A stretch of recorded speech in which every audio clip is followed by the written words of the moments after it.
Olá, sejam bem-vindos ao Frente a Frente, que começa agora.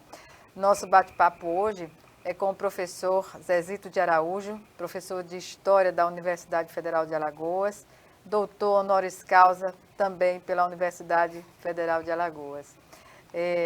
Ele nos faz aqui uma análise científica das dificuldades e das conquistas da luta pela igualdade racial no Brasil.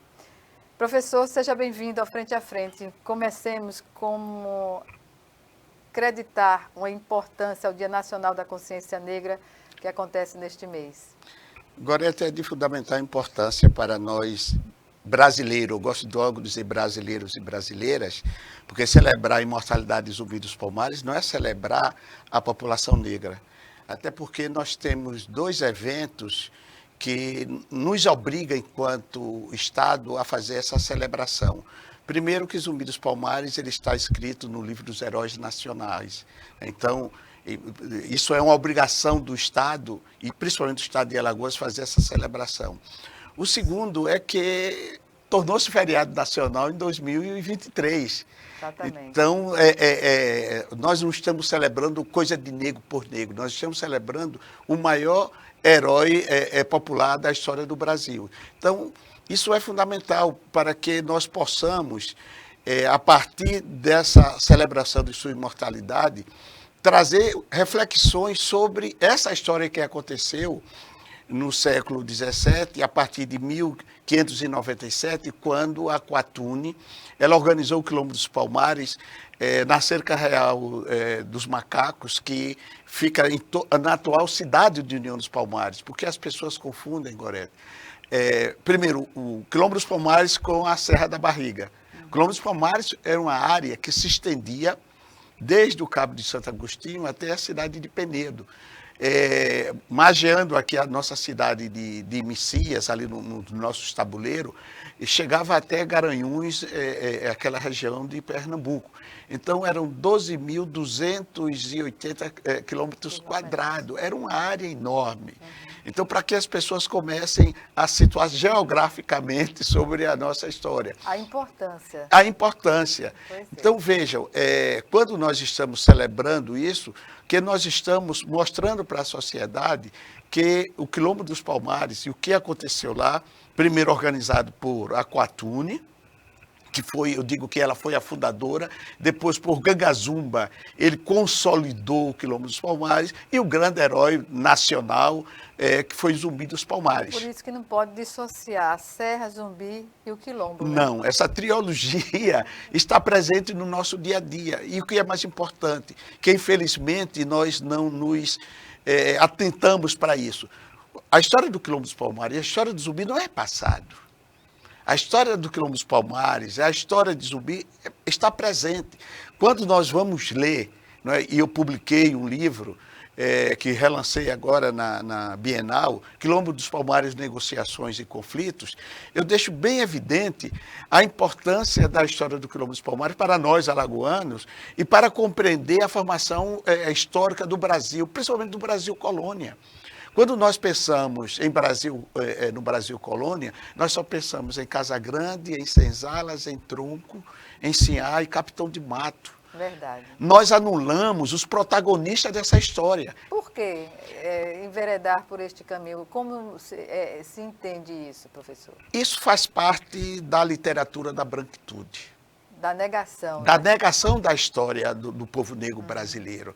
Porque você faz o recorte apenas da escravidão pela escravidão.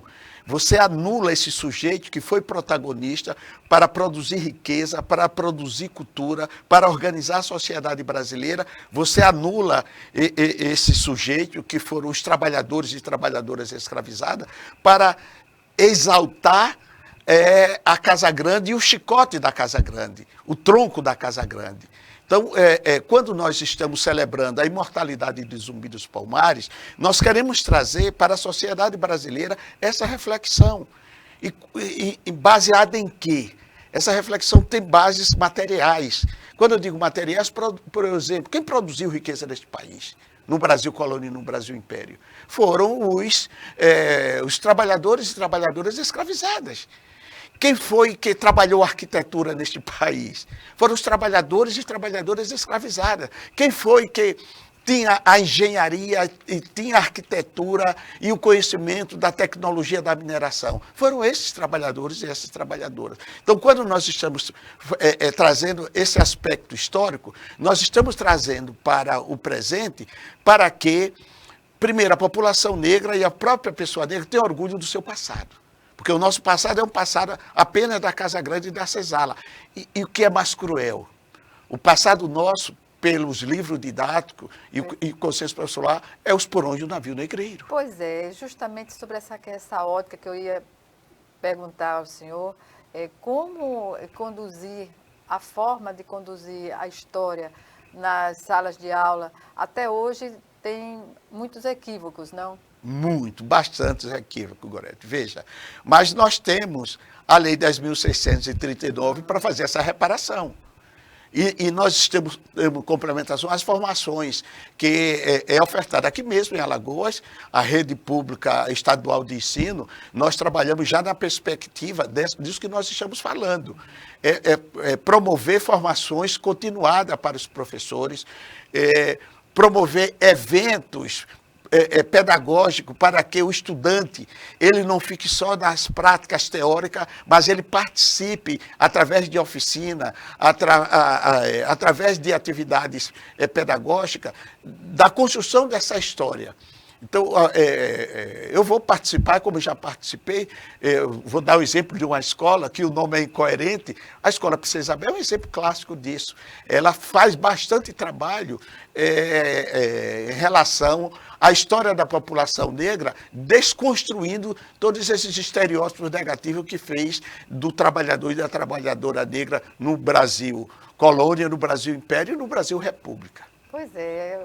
Distanciar essa questão da Princesa Isabel é uma tarefa não muito fácil, né, professor?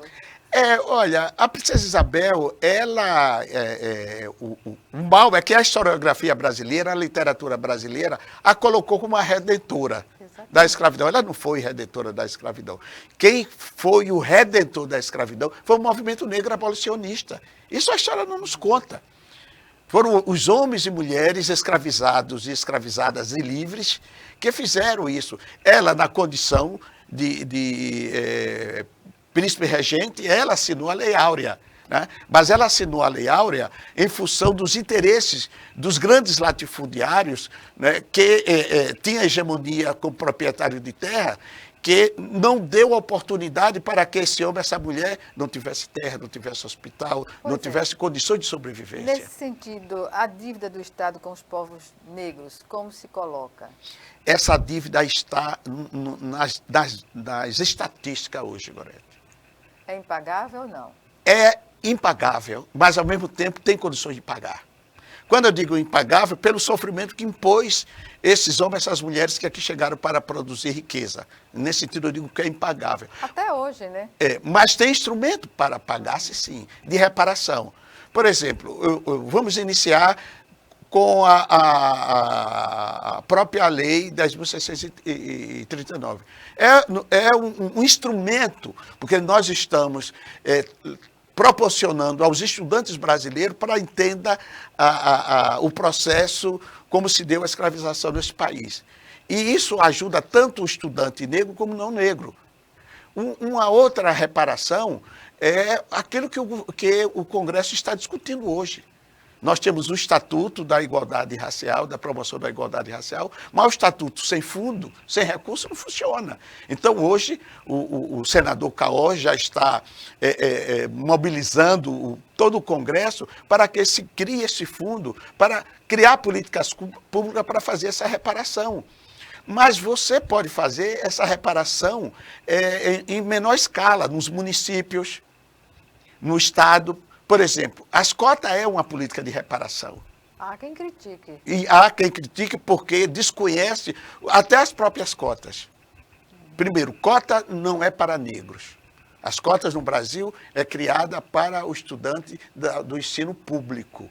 A entrada no Enem é através, se ele foi matriculado no ensino público. A partir disso aí que você tem cotas para negros, cotas para mulheres, cota para PCD, cotas para cigano, né, cota para as indígenas. Então, para desqualificar a nossa luta e nossas reivindicações, a grande mídia nacional diz que era cotas para negros. Não, a cota são para os estudantes oriundos da escola pública. Qual o interesse de deturpar a real função da cota nessa questão? Olha, é o potencial que tem a população negra. Nós somos 56% da população brasileira. Tendo consciência de classe, né? Não só consciência de classe, mas está habilitado a exercer as funções de dirigente, de gestor. Nós não queremos apenas representatividade, nós queremos estar no poder para definir as políticas para nós. Nós teremos que estar no Congresso, não adianta dizer que no Senado tem 4 ou 5 negros, que não é a maioria. A proporção... A prática, né? É a prática. A prática política se está de acordo com as expectativas dos povos negros. Dos povos negros. E aí, quando nós falamos disso, não é que só negro vai fazer isso. Os aliados também não negros contribuem para isso. Contribuem para isso. Então, nós queremos estar na instância do poder. Porque muitas das vezes, Gorete, os gestores brancos, por não ter acessibilidade das especificidades, das demandas que o racismo estrutural cria para impedimento da inserção social da população negra, são insensíveis e não têm percepção das especificidades da questão negra. E da reparação. E da reparação. Né? Então, quando você tem um gestor negro, e esse gestor, não estou falando um gestor só no executivo, é gestor da indústria, é gestor na educação, tá? É gestor na vereança, no deputado estadual. Então, é gestão nesse sentido. E a cota, respondendo o que você indagou, as cotas habilitam esses estudantes e não estudantes a se prepararem. A ter essa perspectiva real. Né? E se prepararem profissionalmente e politicamente para lidar nesse mercado de trabalho e nessa sociedade discriminatória, preconceituosa, racista e homofóbica. Que estratégias conduzem a combater o racismo, na sua opinião? São várias estratégias. Eu digo que eu sou educador, eu acredito piamente na educação. Na transformação. Na transformação que ela pode causar. Né? A educação transforma o ser humano e o ser humano que vai transformar a sociedade. Então, eu acredito que é um dos instrumentos que nós poderemos utilizar. Como também é aquilo que nós já falamos, as reparações, as ações afirmativas é também um instrumento. Tá? E as atividades culturais. As atividades culturais, com o recorte étnico-racial, contribuem para isso. E nós, negros, ocupamos esses espaços. As pessoas ficam estranhas ou estranhando quando você vê um grupo de pessoas negras em determinado lugar que, historicamente, se estabeleceu que aquele lugar é da branquitude.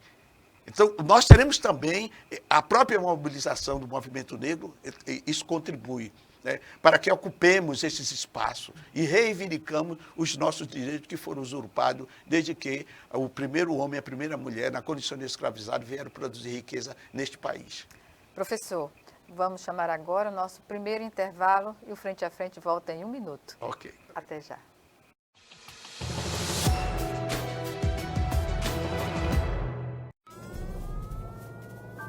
Há mais de 40 anos, um grupo de médicos criou uma organização de emergência médico-humanitária capaz de oferecer ajuda às pessoas em meio a desastres naturais, epidemias ou guerras, atendendo os mais necessitados sem se importar com raça, religião ou ideologia. Hoje, Médicos Sem Fronteiras envia equipes totalmente preparadas para responder a emergências por todo o mundo. Nossos profissionais são financiados por pessoas como você e eu. Conheça-nos, participe, apoie, porque juntos chegamos mais longe.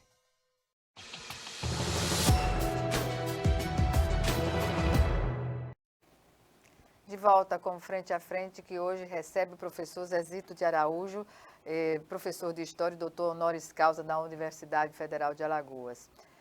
Professor, a produção literária nessa área, nessa temática negra, qual a sua avaliação? Olha, nos últimos 10 anos eu digo que nós temos uma produção literária robusta.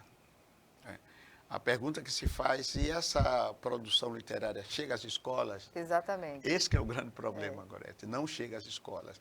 Inclusive, nós temos uma produção literária, principalmente na questão das teses de doutorado, de mestrado, de especialização, que são trabalhos científicos que precisa ser burilado, né, para que chegue ao estudante do ensino básico, para que ele tenha essa compreensão.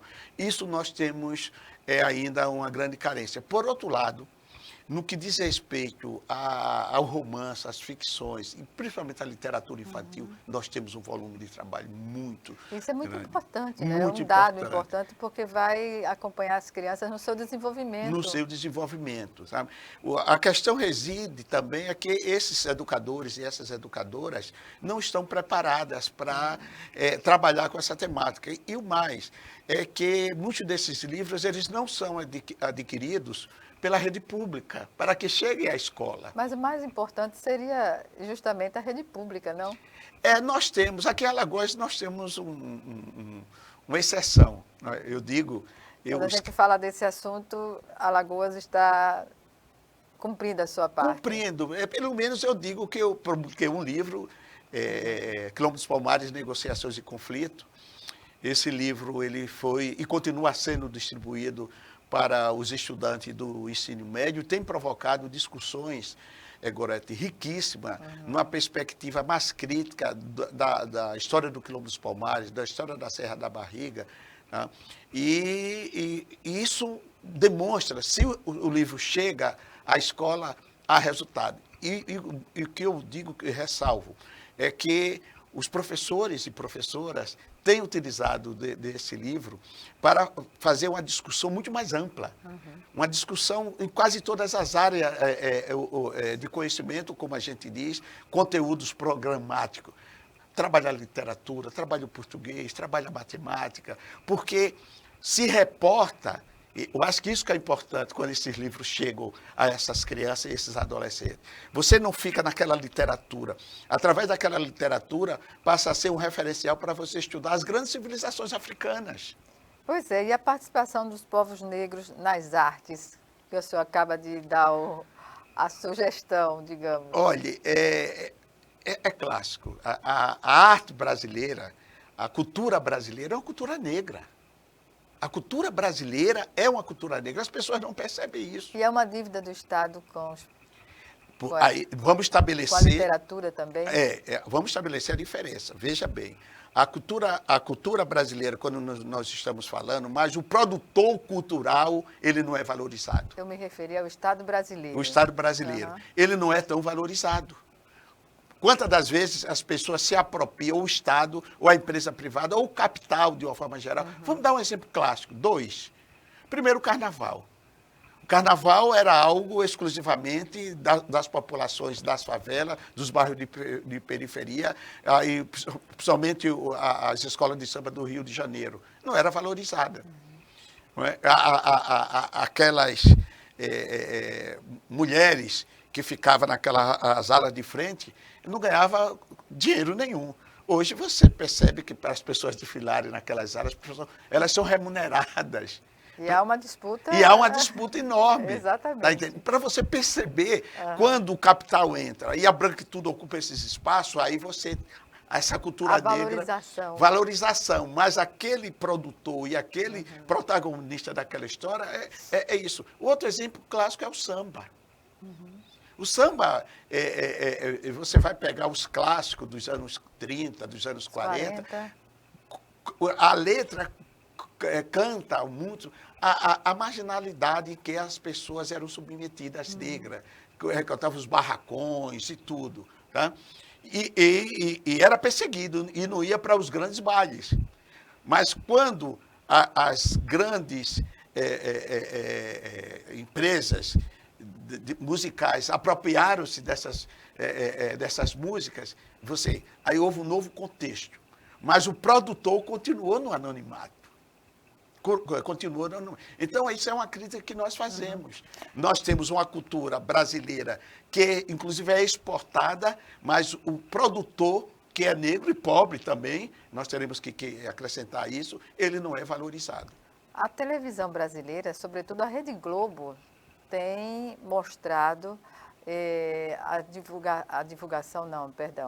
tem mostrado que há lugar também para os negros nas telenovelas. Como vocês avaliam essa questão? Olha, eu vou dizer que ele não disse que tem lugar, ele foi forçado a dar lugar. Ele foi forçado a dar lugar. No primeiro momento, eram lugares isolados. Participavam como coadjuvantes e fora de todo um contexto. Era empregado doméstico, motorista de madame. Né? Uhum. Com as críticas internas, isso começou a mudar. Mas, e mudou de tal forma, Gorete, que eu tenho acompanhado algumas novelas, e não avançou muito. O que falta na televisão brasileira é que o enredo seja negro. Nós temos famílias, tudo, mas o enredo, mesmo sendo de ficção, precisa ser negro. Você coloca famílias... Mas observa-se que a participação tem crescido bastante e os personagens mais importantes também estão colocados. Né? Mas veja, como um instrumento para você valorizar e para você eliminar o estereótipo que se criou-se do corpo negro, sim, você tem que criar enredo, você tem que criar personagem do começo ao fim, posicionando eles e elas como protagonista de um enredo fictício ou com a história real dessa população. Então, isso é importante, porque criou-se no Brasil o estereótipo do que a pessoa negra ela está apta ao trabalho braçal. Então, nós teremos também que criar, através da literatura, através da televisão, das novelas, dos contos, redefinir a figura da pessoa negra, porque ela já ocupa esse espaço. Não é? Porém, o espaço e a imagem que se coloca é a imagem do passado.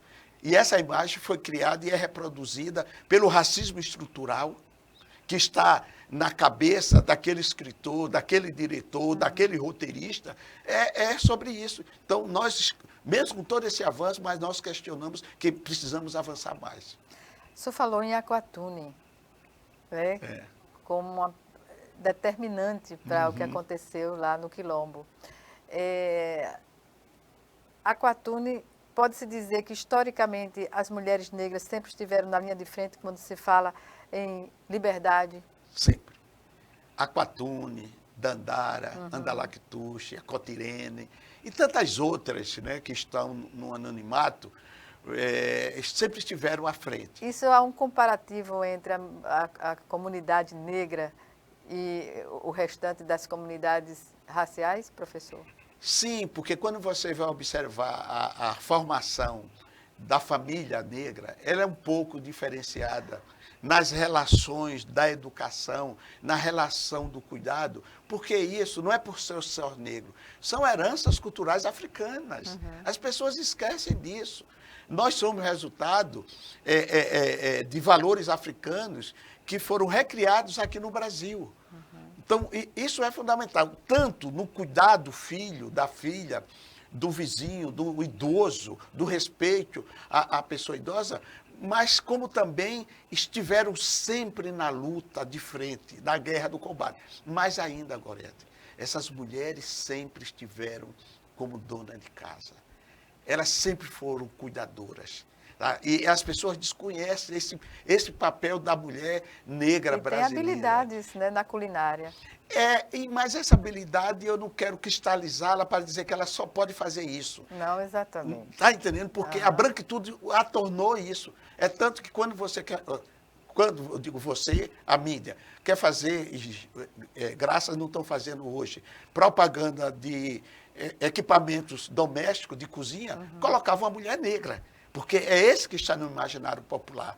Então, nós teremos que quebrar esse imaginário e colocá-la no seu devido lugar. Ela como uma mulher guerreira, como uma mulher cuidadora, responsável, dominante das tecnologias. Quem era Gorete? Que dominava a tecnologia de saber em que ponto aquela garapa que estava no forno ia tornar-se açúcar no Brasil colônia. Era a mulher. Isso é domínio de tecnologia. Mas não exalta isso. Exalta a mucamba, a cozinheira. Mas não se exalta essa tecnologia que essa mulher dominava também no Brasil colônia. Pois bem. Professor, mudando um pouco de assunto, qual o senhor que foi presidente da Fundação Palmares, né? Quer dizer... Não, eu não fui presidente, eu fui conselheiro da Fundação, perdão. E qual o papel que o senhor destacaria da Fundação na valorização da cultura negra? Olha, inclusive, eu sou um dos fundadores da Fundação Cultural Palmares. Eu quis dizer isso, na verdade. Eu sou um dos fundadores. Fui um dos fundadores da Fundação Cultural Palmares, né? Em 1988, né? Veja, o objetivo da Palmares é trabalhar a cultura negra. O objetivo da Palmares. Agora, que conceito nós temos de cultura negra? Cultura pela cultura, não. É uma cultura como instrumento político de afirmação da nossa história, da afirmação da nossa luta. Isso a Palmares tem feito, principalmente em relação às comunidades quilombolas. O trabalho para a certificação das comunidades quilombolas e a titulação das comunidades quilombolas. Então, a Palmares ela exerce esse trabalho, foi criada na época do presidente Sarney com esse objetivo, de trabalhar a cultura brasileira, mas na perspectiva de você resgatar essa cultura, mas, acima de tudo, resgatar o cidadão e a cidadã que é parte desse processo cultural aqui no Brasil. E nós vemos isso ano a ano, dia a dia, aqui em Alagoas, na Serra da Barriga. Quando se criou, nós iniciamos o processo de tombamento da Serra da Barriga, quando foi tombado em 1986, não é? Tombou e continua esse trabalho. A Serra hoje tornou-se um parque, tornou-se hoje patrimônio cultural do Mercosul, tudo isso em função do trabalho da Fundação Cultural Palmares, evidentemente em parceria com o governo do Estado e com o governo federal. E a Serra tem recebido muita gente? Muita. Olha, a demanda lá é enorme, sabe? E eles ficam admirados, mesmo com os equipamentos que nós temos na Serra da Barriga, que eles estão um pouco defasados da real história do povo que organizou o Quilombo dos Palmares. Mas quando eles começam, através dos guias, conhecer a história do Zumbi dos Palmares, de Andalactuxe, de Dandara, de Aquatune, de Gangazumba, de Gangazona, né? E eles percebem, primeiro, aquela energia que a Serra traz a todos e a todas. Não é? E a visão estratégica que as pessoas têm daquele platô. Você percebe de onde os inimigos vinham. Mas, acima de tudo, quando você olha ali, todo o território que cerca a Serra da Barriga, nos leva ao passado a perceber a capacidade que os quilombolas tiveram em organizar o Quilombo dos Palmares, aliás, a Cerca Real dos Macacos, em torno da Serra da Barriga, que as pessoas acham que a Cerca Real dos Macacos era a Serra da Barriga. A Cerca Real dos Macacos era toda a cidade de União dos Palmares. A Serra da Barriga foi a última fortaleza, que foi destruída em 1694, no dia 6 de fevereiro de 1694. Habitava esse território... Reagiu até essa data. Até essa data, né, que foi destruída por 3 grandes genocidas. Bernardo Vieira de Melo, pernambucano, Sebastião Dias, o alagoano, e Domingos Jorge Velho, pernambucano. Então, foram eles que, literalmente, destruíram o último reduto. Mas isso, o Quilombo dos Palmares não continuou. Com outros líderes, Zumbi dos Palmares conseguiu sair daquele cerco, né? Se estabeleceu na Serra dos Irmãos, entre a cidade de Cajueiro e a cidade de Viçosa, onde foi assassinado, que amanhã vai fazer 330 anos do seu assassinato. Por isso que nós celebramos a sua imortalidade lá na Serra dos Irmãos, entre as duas cidades. Pois bem, professor. Vamos chamar agora nosso segundo e último intervalo. Certo. Estaremos de volta já já.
De volta com Frente a Frente, que hoje recebe o professor Zezito de Araújo, doutor honoris causa pela Universidade Federal de Alagoas e professor da instituição.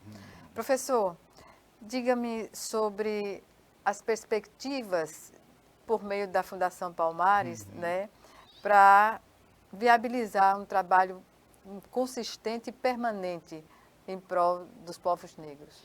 Olhe, a Palmares, ela tem, como eu falei para você, uma política cultural, mas essa política cultural ela está imbricada com a perspectiva de desestruturar o racismo estrutural. Parece incoerente, mas é desestruturar o racismo estrutural. Já implantado. Já implantado na população brasileira. Então, as ações que a Palmares tem realizado, não só aqui em Alagoas, mas em todo o Brasil, principalmente com as comunidades quilombolas, e valorizando, veja bem o caso do Valongo, né, que é onde se aportava no Rio de Janeiro, a grande parte da população, você tem uma ideia, Gorete, aportou aqui no Brasil 4.500.000 pessoas escravizadas para produzir. 4 milhões. 4 milhões. Deste, quase 1.500.000 foram assassinados no translado da costa africana para as costas brasileiras. Então, quando se faz um trabalho que a Palmares está realizando lá no Rio de Janeiro, no caso de Valongo, tentar trazer essa história para que possamos desconstruir esse racismo estrutural que existe. Um outro fato que a Palmares está fazendo foi descoberto, para você ver a incoerência da branquitude, como é perversa, foi descoberto agora, na cidade de Salvador, um dos maiores cemitérios, porque você não encontrava cemitérios da população negra. Porque é bom lembrar que os nossos ancestrais não eram considerados seres humanos, não tinham alma, eram animais. Então, eles eram tratados após sua morte, evidentemente aqueles que estavam mais próximos às ordens religiosas, podiam até, mas a gente não tem ainda estudo que possa identificar, eram jogados, não é? E foi descoberto na cidade de Salvador, já que a cidade de Salvador é uma cidade que historicamente foi muito urbana com a presença negra, esse cemitério. Mas para você ter uma dimensão de como o racismo estrutural funciona, teve uma das pessoas, e esse cemitério foi encontrado, foi uma escavação que se fez em um estacionamento. Muitas dessas pessoas, Gorete, perguntou onde queria colocar o seu carro. Para você perceber como esse racismo funciona. A educação antirracista tem que ser uma prioridade de governo. É uma prioridade. E quando porque fere a condição humana. Então, quando eu digo isso, quando a Palmares, eu estou dizendo, a Palmares não trabalha o racismo pelo racismo, ela trabalha nessa perspectiva. Porque ao ouvir isto, porque primeiro é um patrimônio. Quando é um patrimônio tombado pelo IPHAN, tem regras como estabelecer, mas a primeira reação eu acredito que não foi só dessa pessoa, foi pensar nos seus privilégios. A branquitude não quer abrir mão dos privilégios, até em relação à dignidade humana. Porque se fosse num cemitério da branquitude, ela jamais ia dizer isso. Pelo contrário, ia ficar solidária àqueles corpos que ali estavam enterrados. Mas como era um corpo negro, veio logo com essa fala. Isto é uma fala racista, preconceituosa, que está na estrutura mental da branquitude brasileira. Então, o Palmares... É uma violência. Né? É uma violência constante. Física, cultural, constante no dia a dia. Secular. E secular. A pessoa negra na sociedade brasileira, ao sair de casa, ela tem que sair atenta a todo tipo de violência. A violência física, a violência verbal, a violência simbólica. Porque este corpo, ela está sujeita a isso, porque a sociedade modelou este corpo nessa perspectiva. Então, quando nós estamos trabalhando nas escolas, é isso que nós fazemos aqui no Estado, é o letramento racial e uma educação antirracista, nós estamos trabalhando para que as relações humanas e as relações sociais tenham essa compreensão da normalidade. Da né? normalidade das relações humanas. Exatamente. E essa normalidade passa com uma palavra muito simples: respeito. Respeite as diferenças, respeite a dignidade humana. Então, a Palmares faz isso, e nós aqui na Rede Estadual de Educação, eu sou professor da Secretaria Estadual de Educação, trabalho na gerência da diversidade, e nós trabalhamos com formação dos professores com isso. Porque isso é fundamental. Professor, é algo que deveria estar nas escolas do país inteiro, né? Mas a gente sabe que há regiões mais resistentes, muito digamos mais assim. Resistente, porque nós temos a Lei 10.639 de 2003.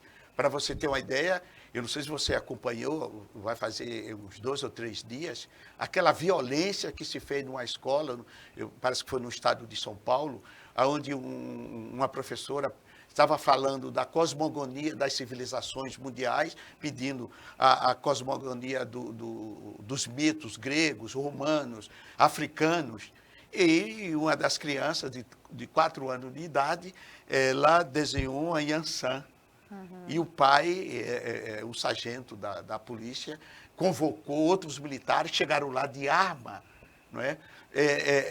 Querendo agredir a gestão da escola, achando que estava ensinando elementos de matriz africana. E nós temos a lei tem que ser cumprida. Então, é fundamental que comecemos e aí entra o Ministério Público, né? Primeiro penalizar esses racistas, esses criminosos, porque isso é crime de racismo, não é só injúria. Tá? Porque está cumprindo o que a escola estava fazendo. Não estava fazendo nenhum ensinamento religioso, estava fazendo o quê? Estava mostrando a cosmogonia das civilizações da humanidade. E que os negros fazem parte. Fazem parte. Você fala de Poseidon, você fala dos deuses gregos, dos deuses romanos, dos hindus, e por que não podemos falar dos deuses africanos? Então, isso é uma agressão. Por isso que nós teremos a meta, eu acho que não é só a meta da Palmares, é uma meta de todo o movimento negro e é da responsabilidade do Estado seja o município, a União e o Estado em si, trabalhar com a educação antirracista. Trabalhar com a educação antirracista. Iniciar-se o processo de letramento racial para todos os educadores e educadoras da rede pública e privada de ensino. Não há o que negar, não é, professor? A civilização no Brasil se deu a partir de índios, reconhecidamente, e dos negros, que aqui chegaram. E são esses 2 grupos que foram a base da formação da sociedade brasileira, exatamente. que é negada. Então, nós teremos que investir em todos os sentidos, né? Investir economicamente, culturalmente, através dos meios artísticos, e fazer cumprir aquilo que o Estado estabeleceu.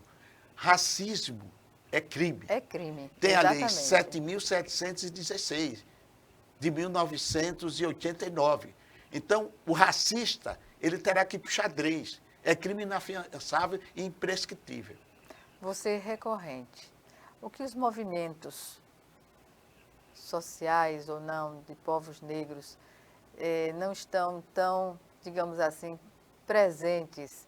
O que é que acontece, professor? Olha, nós estamos tendo ultimamente uma crise de mobilização social, não só do movimento negro. As mídias sociais. Mas não é de agora, né? Não é de agora. Não é? Quando eu digo de agora, eu estou falando do conjunto dos movimentos sociais brasileiros. Após, eu acho que a nossa compreensão foi até quando a ditadura acabou, quando iniciou-se o processo de redemocratização, houve uma certa fragilidade dos movimentos sociais. E o movimento negro é parte desse movimento social. Né? Desse movimento social. Portanto, eu não vejo que é algo só do movimento negro. São os movimentos sociais brasileiros de uma forma geral. Porque acha que fazer movimento é você fazer a convocação através da internet. Mas a unificação das lutas coloca mais fortaleza nos movimentos. Né? Lógico, lógico. E aí nós temos dois elementos que possibilitam as nossas unificação e luta. Primeiro, as experiências palmarinas de Zumbi dos Palmares. Ele é um referencial que aglutina todos os segmentos negros brasileiros. Isso que nós teremos que aprender com a luta de Aquatunde e de Gangazuba com os Zumbi dos Palmares. E um outro, Gorete, é o racismo. O racismo, inclusive, ele não é só uma luta de nós negros. É uma luta do povo brasileiro. Da sociedade brasileira. Da sociedade brasileira. A perda que a sociedade brasileira tem com o racismo é de uma grandeza imensurável. Então, se nós negros e negras conseguimos focar nas experiências quilombolas de Aquatune, de Gangazuba e de Zumbi dos Palmares, e ter o racismo também, então nós poderemos juntar as nossas forças e combater e destruir esse racismo e questionar os privilégios dessa branquitude. Questionar os privilégios. Os privilégios dessa branquitude. O que é que o senhor destacaria? Olha, a representação simbólica. Nós, negros e negras, não é? Nós somos representados de forma negativa. Os cargos públicos, quem é que ocupa? É a população branca. Quem é que dirige as grandes empresas brasileiras? É a branquitude. Há um pacto, a Cida Bento tem um livro, a dissertação de mestrado e doutorado, o pacto da branquitude. A branquitude, ela se comunica, não precisa ela falar, não precisa ela verbalizar. Né? Ela cria canais, mecanismos de exclusão da população negra. Mesmo aquele negro ou aquela negra seja de uma classe igual à branquitude, mas para que ela não participe daquelas decisões. E isso é o pacto da branquitude, é um pacto silenciado, silencioso, mas ele funciona. E nós negros, nós percebemos esse pacto. Nós percebemos esse pacto. Isso se reflete também na literatura? Também. Podemos exemplificar as bienais no Brasil? A não ser a nossa exceção, na nossa Bienal aqui, que foi uma exceção, que inclusive o título de África para o Brasil. Não é? Mas nós teremos que reconhecer que algumas bienais de alguns territórios brasileiros, ela trata sobre essa questão. Porque nós temos um movimento intelectual muito forte no Brasil. Felizmente, né, professor?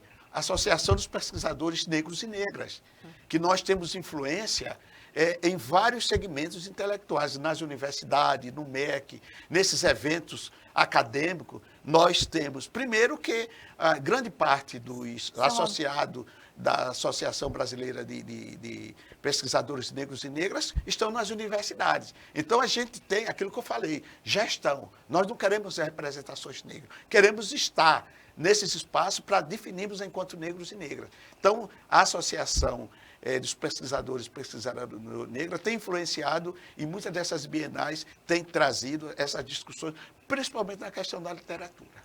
Perfeito. Lamento informar.